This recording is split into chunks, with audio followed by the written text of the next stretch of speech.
Kag sa good vibes,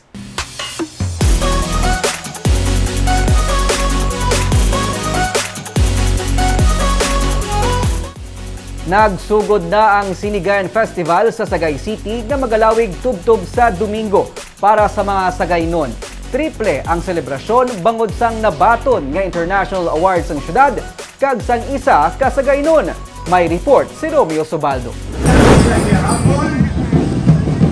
Basta gani makabati ka sang drum beats kag sang huli sa nagkalanayan ng mga musical instruments pareho sini.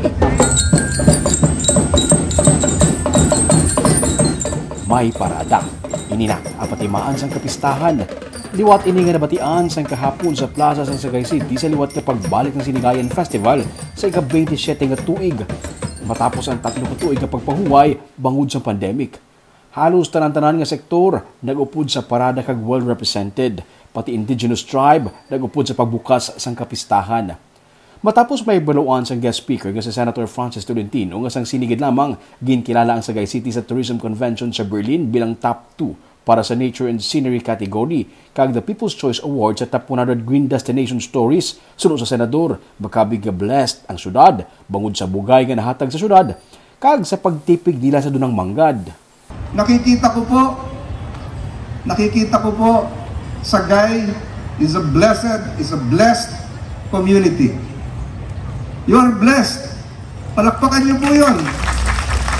Hindi po kagaya nung nararanasan ngayon sa Mindoro. We have a problem in Mindoro.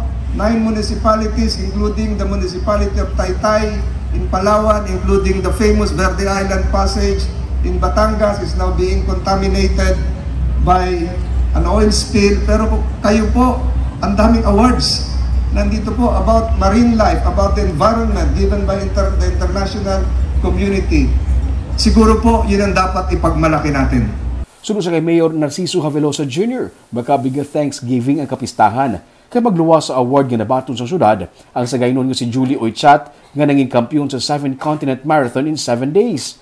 Panahon inisulod sa mga opisyal sa pag-isa sang Sagaynon, pareos na lamang sa tema sa Sinigayan Festival 2023. We listen, we act together. To the people in our communities and listen to their stories, their problems and their urgent needs that must be acted upon promptly. Let us continue to join hands and work together with our unique Sagaynon unity to bring hope and make a difference in the lives of our people. We are reminded of the importance of community togetherness. The Sinigayan Festival is not just a celebration of our heritage and the bounty that Mother Nature has given us.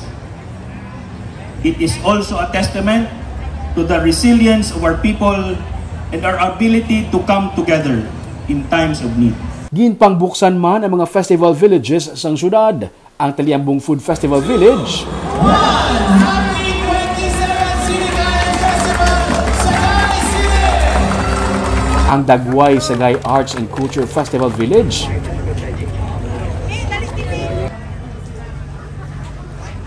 kagang Livestock and Poultry Fair and Exhibit. Sa Domingo, ang highlights ng kapistahan sang syudad.